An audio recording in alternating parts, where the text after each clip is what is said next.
Hello, everyone. Well, I'm very privileged to be here. Last year, we did have, for the first time, a session on sustainability, but it was right at the end of the program in the graveyard slot. So I'm very pleased to have sort of pride of place this year. And this reflects a different approach that we've taken this year, which is to really integrate sustainability into the heart of the soft power analysis, which is really rightly where it should be. So you'll see this definition a lot today, so apologies for the repetition, but I thought it was important to just redefine soft power just so you can see how sustainability plays into it. So it's a nation's ability to influence the preferences and behaviours of actors in the international arena through attraction or persuasion rather than coercion. And then I'll just refresh your memory as well on the definition of sustainability. So the Brundtland report from 1987 defined sustainability as meeting the needs of the present without compromising the ability of future generations to meet their own needs. And sustainability has gone through quite an evolution in that time. There are lots and lots of different frameworks that are used to analyze sustainability, to report on it. It's not a monolithic thing. There's the ESG framework, which reflects the environmental, social, and governance standards that lie within sustainability. And also the UN SDGs, of which there are 17, which goes sort of some way to reflect the number of different issues, but by no means the whole way, but certainly to reflect some of the number of different issues that are reflected in sustainability. Reflecting on those two definitions, it's quite easy to see why sustainability is such a relevant issue for soft power. You know, whether it's climate change, that is sort of driven mainly by Western nations releasing carbon dioxide historically and now, leading to climate crises, famine, etc., in the less developed parts of the world, or the illegal wildlife trade, which could be the cause of the next global pandemic, or oppressive government policies that lead to migratory flows that can affect countries all around the world. It's quite easy to see how actions at the national level that touch on sustainability issues can actually have very, very global effects and affect international reputation and the actions of actors, be they nations or non-governmental actors. So here we have a chart that shows the relationship between Sustainable Development Goal performance and soft power. So it's pretty clear from this that there is a correlation between soft power performance and actions to address those UN Sustainable Development Goals. And you can see at the sort of frontier here in the top right, nations such as the UK, US, Germany, and in particular the Nordics performing very strongly in terms of their Sustainable Development Goal performance and then also in terms of their soft power performance. So this goes some way to reflect the fact that sustainability and commitment to it does sort of see results in terms of soft power as well as many other things. So we've done some drivers analysis using the results of our soft power data to reflect the role of sustainability factors in influencing soft power. So as I said, sustainability is a multifaceted thing and there are different strands to it. There are different drivers, both environmental, social, and governance related. So a strong and stable economy, that's not a sort of pure play sustainability issue, but certainly it is relevant. That is the strongest sustainability-related driver, and it's the strongest single driver of soft power of any type, driving 8.9% of contribution to national reputation.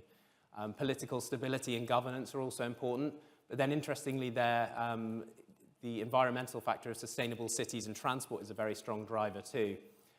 Investment in green energy and technology is also quite key. Ethical standards and low corruption and commitment to environmental protection, all very, very relevant in driving soft power.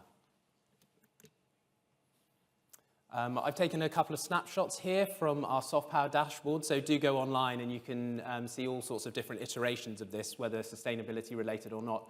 But this one here reflects the correlation between our sustainable future pillar and influence in international relations, and you can see there's a very strong relationship there.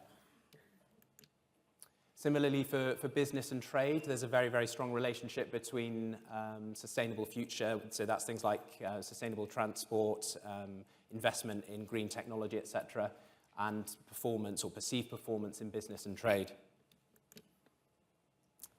So what are the benefits of soft power? Just refreshing this for your memory. So It reflects both the domestic and the international level, so tourism, FDI and borrowing, business and trade, political influence, and in talent attraction. So let's just look at some of the examples that we see there. So on tourism, typically we've seen ecotourism be a very, very key component of international tourism campaigns. So we've got some examples here from Peru, Slovenia, Australia. And then in business and trade, I've got an interesting example here from a Walpole Group member.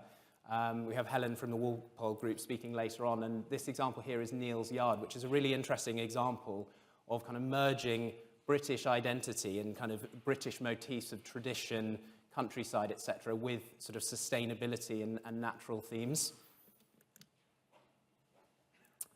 We also see it in investment. So, for example, Costa Rica, which is typically known for ecotourism and has leveraged its reputation for sustainability and environmental protection there, and now extending that to investment attraction. And then in Estonia's case, using its sort of natural unspoilt beauty as a way to attract talent and expat workers. And then the final area of influence is in international relations and politics. So major conferences such as the COP26 in Glasgow or COP28 can be a very, very powerful forum, both for influencing sustainability issues, but also for the development of soft power and positioning a nation at the heart of international relations and contemporary issues. You see the same with the Montreal Conference on Biodiversity. And equally, it's not just very, very large nations that can have a powerful role, but it can be a forum for small and island nations to have a voice on the international stage where otherwise they might be largely ignored. So looking just finally to the sustainability results. So we see as I was saying, some of the countries that perform most strongly in terms of soft power overall also perform very, very strongly in terms of sustainability too. So we see countries like the Nordics, Switzerland, Germany, the UK, the US and Japan performing particularly well. I mean, outside of the sort of usual suspects here, we also see some very strong performances from the likes of Singapore and the UAE, particularly on sustainable cities and transport, which is a very important driver of overall soft power. One important consideration here is whether the rhetoric or the reputation actually matches performance. An issue that most of you will be familiar with is greenwashing. And whilst I don't think any nations are necessarily misportraying their sustainability performance, there can be a bit of a mismatch between the perceptions that that people hold over certain countries' commitment to sustainability and the reality. So highlighted in blue here are the environmental UN SDG performances. And what you may be able to see here is that actually low-income countries and lower middle-income countries perform particularly well on UN SDGs 12 and 13 to do with climate action and responsible consumption. And that's not something that is necessarily reflected in their international reputation. So there is an opportunity there for them to maybe improve international performance, and that should be a job for everyone. Well, with that, thank you, and I'd like to ask my fellow panelists to join me on the stage here, and we'll have hopefully a very interesting discussion. Thank you.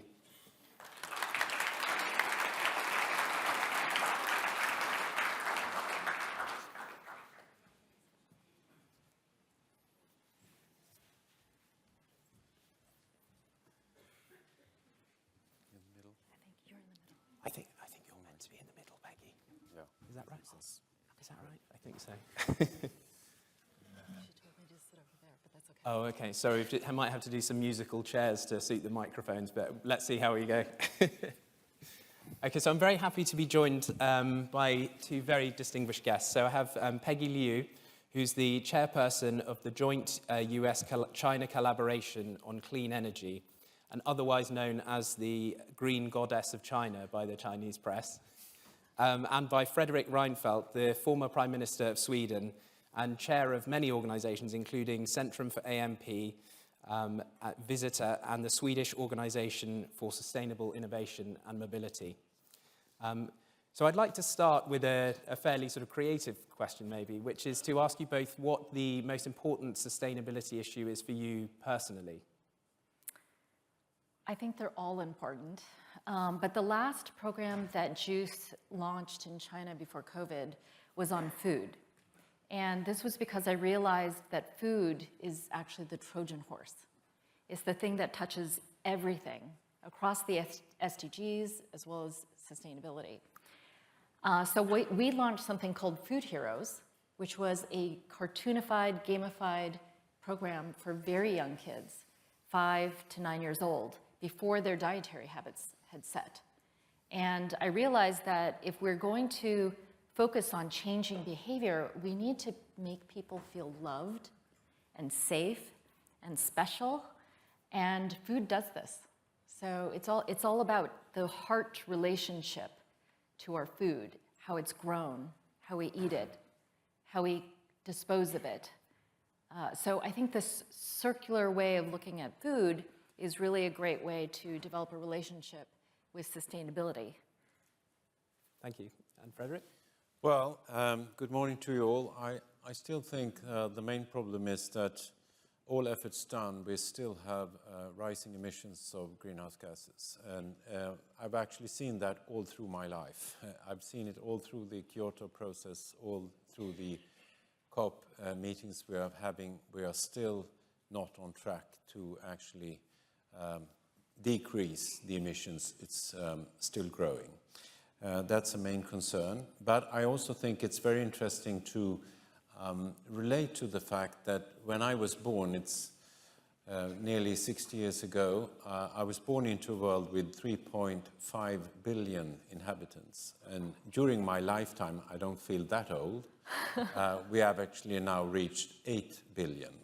So we're more than doubled under my lifetime. I think that's a fantastic achievement. And that also needs to be related when it comes to sustainability, when it comes to food, when it comes to transport, when it comes to climate action. The fact that we are off drift when it comes to greenhouse gases, but when we look at the full chart of the SDGs, have come very far and increased better life conditions in many parts of the world to cope with being 8 billion. I think that's one of the biggest achievements ever when it comes to mankind. Thank you. We saw in the results just now that there are some very, very strong performances coming from the Nordics in terms of sustainability perception. What can we learn from countries like Sweden? Well, first of all, I'm a little cross because you see the flags here, and Sweden came in as 11, so these are the top 10. I missed my flag with one. And if you also look at the flags, you see something different. Among these 10, you will find all the G7 countries. So it's very clear that being big, being important, already being influential in the world, brings you to the top. And that should be the case as well, to these kind of charts. So coming from a middle-sized country, could also be Switzerland, UAE, who is also mentioned here. You must ask yourself, how can we actually make ourselves known? Because, yes, people know what the United States and the United Kingdom are, but many parts of the world, they're not aware of what we are doing in Sweden. If you are not known to people, you can't be an example. So the first question is how to make a difference. And to us, it's been clear that we are scarcely populated in a part of the world with, well, especially northern parts, quite tougher weather conditions. But we are an engineering country, and we are very aware of sustainability issues. And we learned very early on that we could combine economic growth, but actually lowering our impact on environment. We have more than doubled our economy at the same time as we have lowered our greenhouse gas emissions with more than 30%.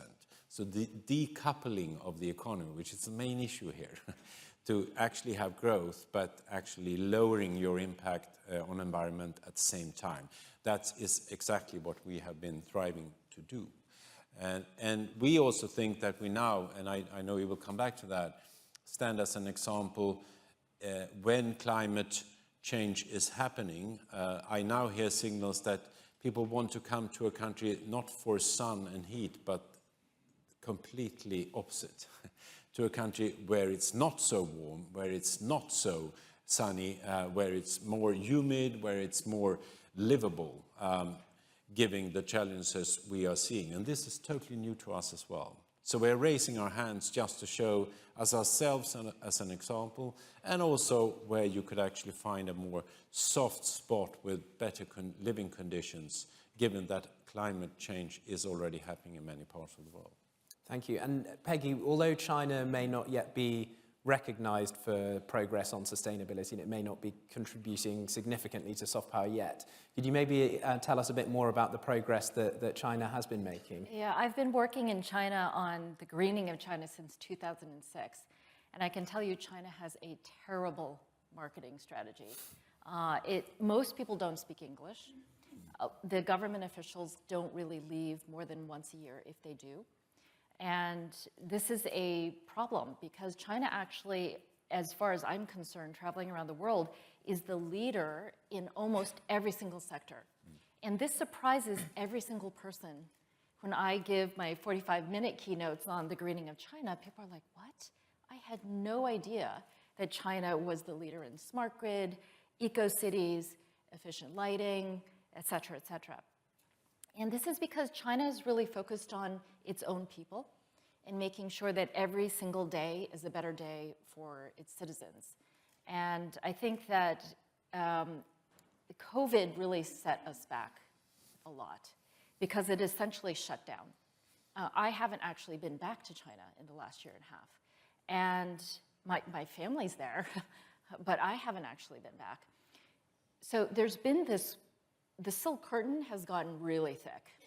I think what's going to happen is that when you do decide to come and visit China after there's more flights and cheaper flights and visas are easier to get, you're going to be really shocked at the progress that China has made domestically in everything, from medical to drones and robots. Pretty much on everything, China has leaped forward under the noses of people because it hasn't had the soft power. I think the issues is that China really has a 180-degree opposite culture than the US. And when I say 180 degree, I mean really 180 degree. I actually taught the Chinese government officials a class on how to build trust with Westerners, the first of its kind. I taught 10 things, and the first one was how to smile with teeth. I'm not even kidding. The second one was how to hug. And I lined people up and taught them how to hug after showing them videos. So we're starting from not a good stance in terms of how to get higher on this particular report. So it's soft skills as well as soft power being quite important then. You know, it's not that China doesn't have any skills, it's just that we communicate in such a different way. You might as well be Mars in the US and Jupiter in China. They're so different. So I would highly recommend, if you want to see the future, do come to China. Do come to China, because China is very future forward. Every single city has an urban planning museum that shows the city in 20 years, what it's going to look like. There's nobody just stuck in the past. Every single mayor is like, what can I do to make my city the best?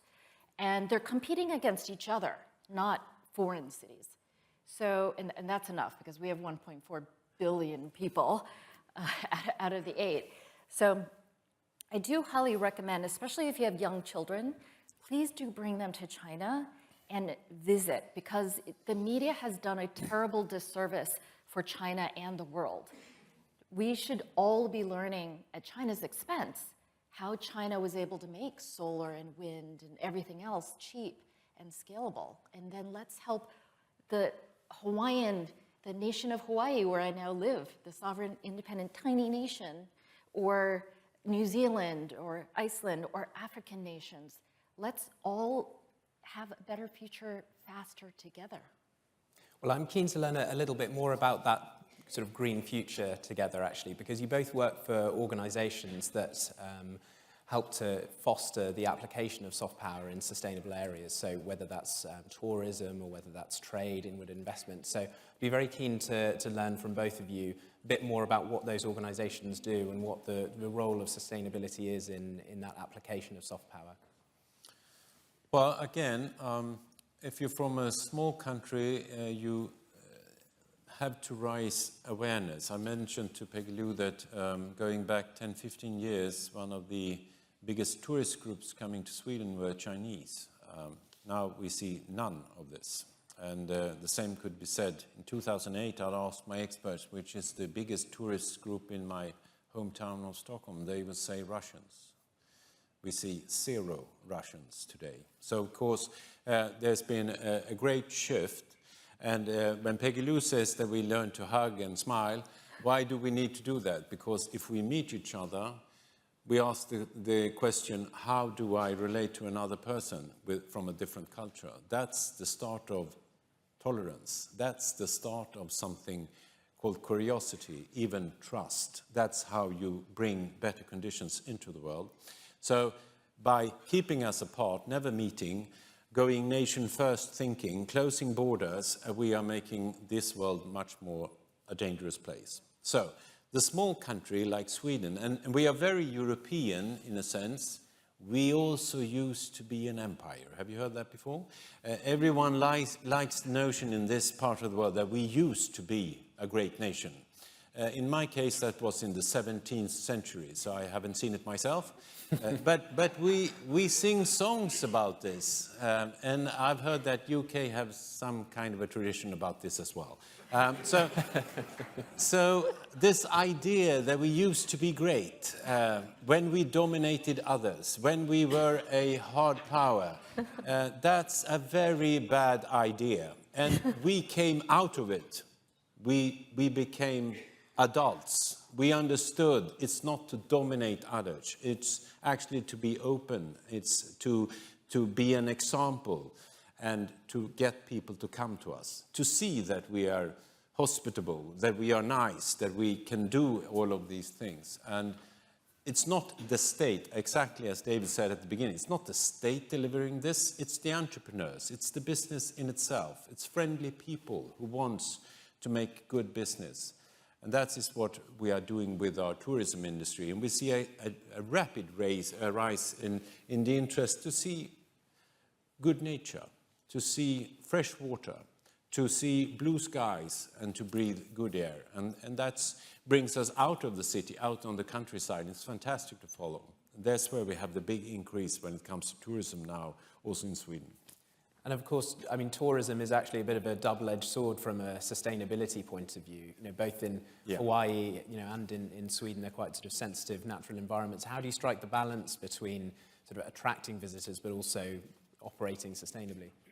Well, just to follow up, I totally agree, because the first thing you will see if there come a lot of tourists is it's actually a challenge to sustainability, because we have seen a lot of experts pointing out the fact that we are better at sustainability at home than when we become tourists, as if it doesn't matter anymore when we travel somewhere else and we behave differently. So to make our industry, to make our entrepreneurs aware of this, to help people also be sustainable when on vacation has been a very important matter. Because we don't want them to go into the nature and leave all the dust and everything behind, because then it's not untouched nature anymore. So it's extremely important what you are saying now. And that's recycling, that's cleaning. I have an initiative where we work about actually activating and having nice public spaces, because public spaces in our cities is also where the tourists and the people will meet each other.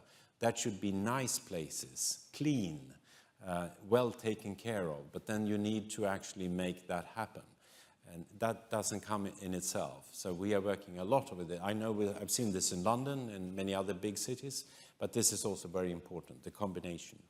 I have to make a couple comments on tourism, and especially Chinese tourists. There's pros and cons. And then I'll talk about my organization and what we're doing now. So Chinese tourists need to be educated. So for example, don't step on the coral, right? Don't climb where you're not supposed to climb. But it's really just about education and that can come in the form of videos before you even travel.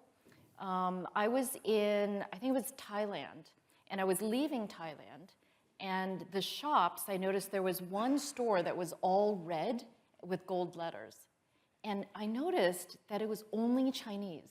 There was only Chinese-speaking salespeople, only Chinese lettering. Guess what they were selling? Shark's fin stuff. And I was like, oh, okay. So who's creating the demand for this type of stuff? So I went in there, and the Thai Chinese salesperson was talking to two young women about buying these beautifully packaged shark's fin for gifts. And I said in Chinese, I was like, don't buy this. This is not environmentally friendly. And then, of course, I was ushered out by the salesperson. But I'm like, so we all have a responsibility for teaching the Chinese tourists, because it's the first time for a lot of them outside of China. Within China, I think it's interesting because COVID forced the rise of live stream e-commerce. People can sell millions of dollars of goods within 15 minutes in Chinese live stream. And one of the effects of COVID was that they tried to support local commerce. So for example, support Wuhan, because people had just been devastated. So now there's a lot of beautiful visuals of people who are showing like the 80-year-old grandmother and her apricot trees that their family has owned for generations, right? Things like that. And I think that's great, because then it sort of nudges everybody locally to do something that is sustainable. In other words, think long-term and try to create something that differentiates their best food, their best nature. I think that's great soft power that nudges us all towards sustainability. So I'll just stop there on tourism. What I'm doing now with Juice is that we were meant to be a 10-year organization, starting out of the joint the first public dialogues between US and Chinese government officials on clean energy. So I agreed, after being nudged by the government, to help with programmatic collaboration. I said, okay, I will dedicate 10 years of my life. That became 13 years. But within those 13 years, we did a lot of things. 7 of them actually were successful, which is a pretty good, I think, batting rate. Is it batting rate? Is that what it's called in baseball? Batting average. Batting average, thank you, sorry. So we were able to change China 7 times. We catalyzed clean energy. We brought in smart grid from the US into China. We started the first ever eco-city classes for mayors, taught 1,000 mayors across China how to build cities. We changed the the lighting code, so et cetera, et cetera, et cetera. Brought in green bonds. The national slogan, China Dream, was our way of reimagining what prosperity looks like, with blue sky, green grass by default. My point is that China, within 3 years of each of these initiatives from launching, was able to systematically change the way that it thought and acted and invested.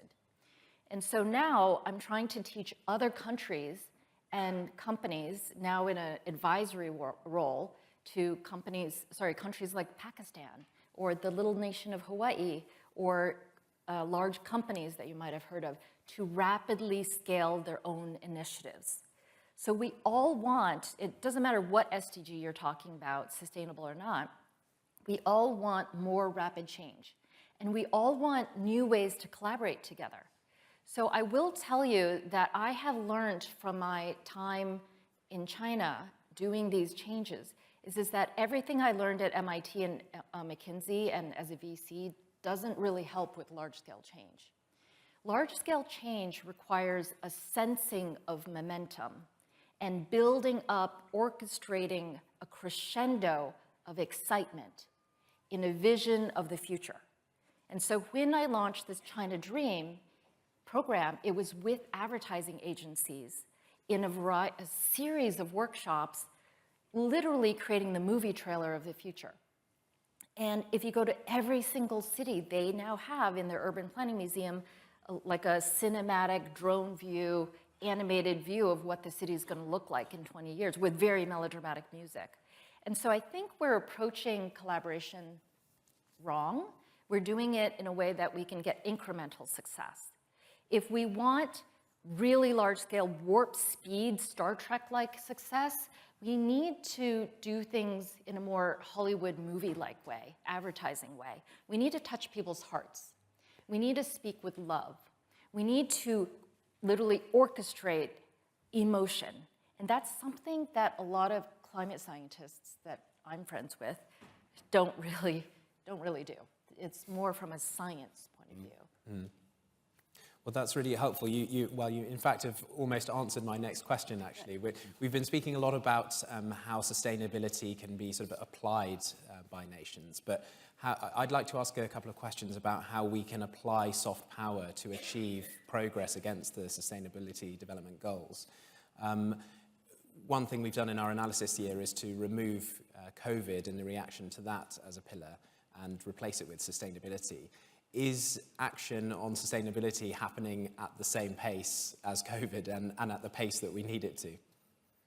Well, I'll just say that in China, again, most people have no idea how much money China is putting, billions of dollars in each province sometimes, towards every single technology.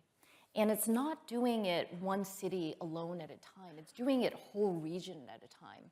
My friend Penny Low, who was a 15-term parliament member under Lee Kuan Yew for Singapore, she now is being hired by Chinese provinces. And she started with Nanjing, but now 4 provinces, including Shanghai, they're all getting together to put billions of dollars to help create innovation centers and R&D centers. And the cities will actually go and pitch the startups, the companies, to say, I'll give you land, I'll give you fast permitting, I'll give you incentives, I'll give you investment. And they're giving the money at really good terms, not standard VC terms, and long term. And so what happens is for sustainability, it's very important that we work together, interdisciplinary way, in an integrated way, and we think long term. And this is what something China does well. The US doesn't do so well. Well, I agree too that in many parts of the world, especially where we have free media, you cannot say that you're not aware of the sustainability challenges to the world. Then you need to ignore everything. So it's present and it's there. And most people, I find, exactly as you say, want to be a good citizen when it comes to sustainability. But then, of course, are we giving them the tools to be good citizens? Well, I'm aware that then you need hope in people, but you also need a political system and signaling through pricing signals and others to show them the right way. In Sweden, what we do is we introduce the CO2 tax that many parts of the world are still talking about. We have had it for now 35 years. And people, to say the obvious, it works. The pricing signal works. If it gets more expensive to actually use fossil fuel and to destroy the world, and by pricing mechanism making it more interesting for investors and others to actually bring in renewable energy, it happens. And the good thing now, compared to 30, 40 years ago, is that the renewable energy is actually now fixing with this pricing mechanism to be commercial. So they are actually cheaper than the fossil fuel alternatives, and therefore we are subsidizing fossil fuel usage in many parts of the world, although we have this climate crisis. So yes, we need a combination of people willing to do good, but also political system leaders to make the pricing mechanisms right. And as you said, a follow-up so that everyone talking now is not just greenwashing. This is very important because now everyone understands it's good business to be green. So everyone says they are green. Everyone states they are green. I've followed the ESG targets, and there are 250 definitions out only on ESG. So we don't have a single knowledge linked to this. Therefore, we need to follow up. We need transparency. We need accountability. And I think we see a lot of this in part of the world, but not everywhere. And this is partly our problem. I cannot know that I can rely on figures coming out from some parts of the world. And sorry to say, China is one part I can't rely on because I'm not sure. You need increased transparency and accountability. People want to do good, but they shouldn't be moved into something which is actually greenwashing, which is very important that you bring up. Well, that's a very that's a very interesting point, actually, around some of the challenges that come when international collaboration is required. And most of these issues are very international in nature. So it'd be great to hear more from you about kind of what some of those challenges are and how you think we can overcome them. Yeah, right now in this stage of my life, I am very focused on helping us elevate the way we collaborate. And this is the Tornado Leadership Framework that I think I referred to. I'm happy, by the way, if anybody wants a free link to a 2-hour workshop I did for Hong Kong social entrepreneurs, just email me at peggylou@juice.org and I'll give you the link.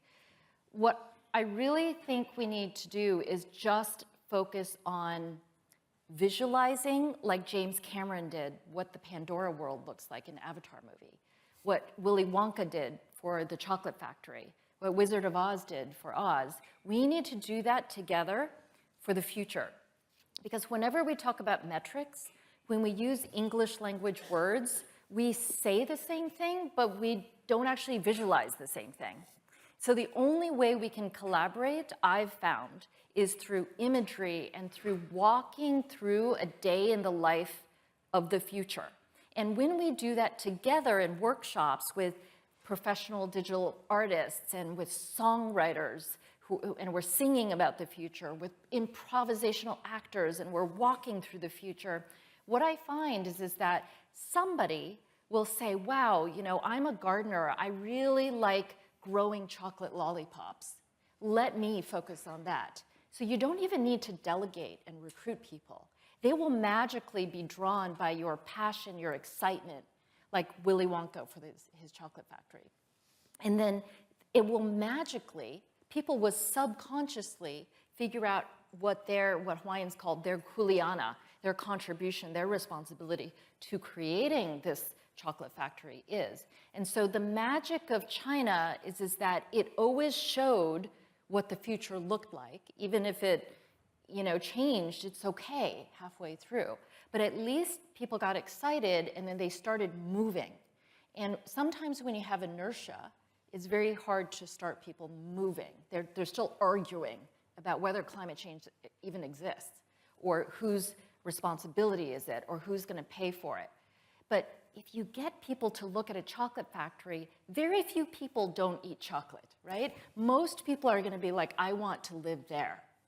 And so tornado leadership is this idea that if you sense an upward spiral and you get people aligned around a chocolate factory, then you have this drafting effect, like bicycles, right, or a school of fish, where it doesn't matter if you're, to mix movie metaphors, if you're a dust particle or a wicked witch on a bike or a house or a cow, you're all spinning at the same speed and you learn together much faster. And this vortex basically pops you up, and I'm going to claim 3 years is all it takes to shift a whole society. I did this 7 times across China, then you can do it in a smaller nation, right? That it was really just about this momentum and sensing and alignment. It's like an orchestra, conductor of a symphonic orchestra. So I think we need more tornado leaders. If you want to find out more, I'd be happy to talk during lunch about that. And Frederick, do you see there being a need for better collaboration between nations? Are there sort of major challenges that you see as difficult for nations to overcome at present? Seems an easy issue to answer, given the case that we have been off drift when it comes to the world order and our decision-making bodies when we are trying to govern the world. This has been some of the worst 10 years that we have behind us I've ever seen. So in a sense, you could say the world order is not working. The Security Council of the United Nations is not working. The collective security is not working. So how to replace it? And I think you're right at pointing at the COP. I've been at the COP in Copenhagen, one of the most hectic ones we had in 2009. And I follow these COP meetings, and I totally agree that they are better than much else in the UN system because it gives a place for everyone. If you follow international media, you will see they cover the largest 10 countries. That's what they cover. They tell you what these 10 big countries are doing, but there are another 183 countries out there in the world trying to achieve a better life and try to meet the challenges of our time. It's very few times you can actually hear them say anything, give them a space, and that happens during the COP meetings. And alongside them, a lot of the important NGOs.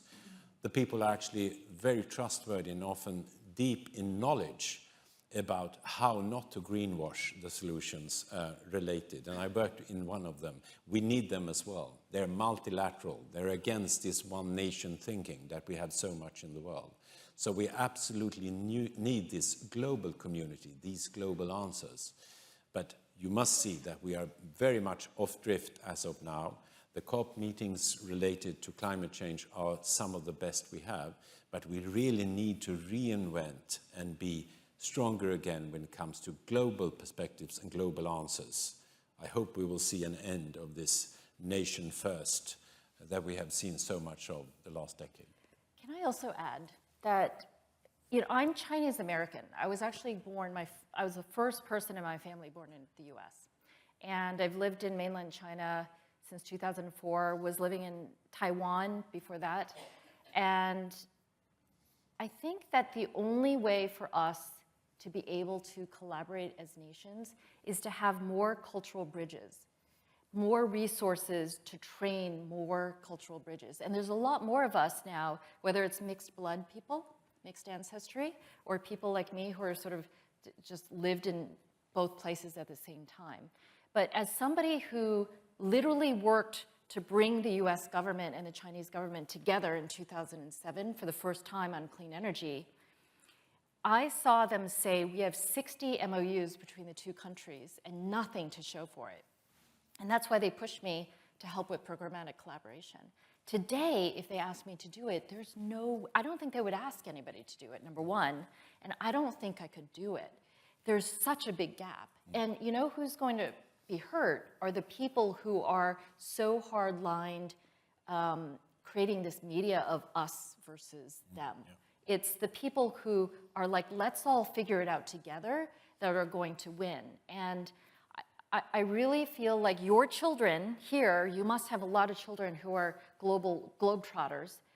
Let's encourage them to learn a different language, right? Let's encourage them to be immersed in a different country. Let's encourage them to learn simultaneous interpretation. I have a TEDx talk on cultural bridges as the service jobs of the 21st century. My kids are mixed kids, and I see like this is like the #1 job we need that AI will never be able to help us with because it's so difficult to explain to a Chinese person why it's important to smile with teeth. Well, on that note, I'd like to thank Peggy and Frederick for a fascinating discussion that hopefully we'll all continue at the next break. But with that, I'd just like to say thank you again and invite you to give them a round of applause and we'll move on. Thank you, everybody.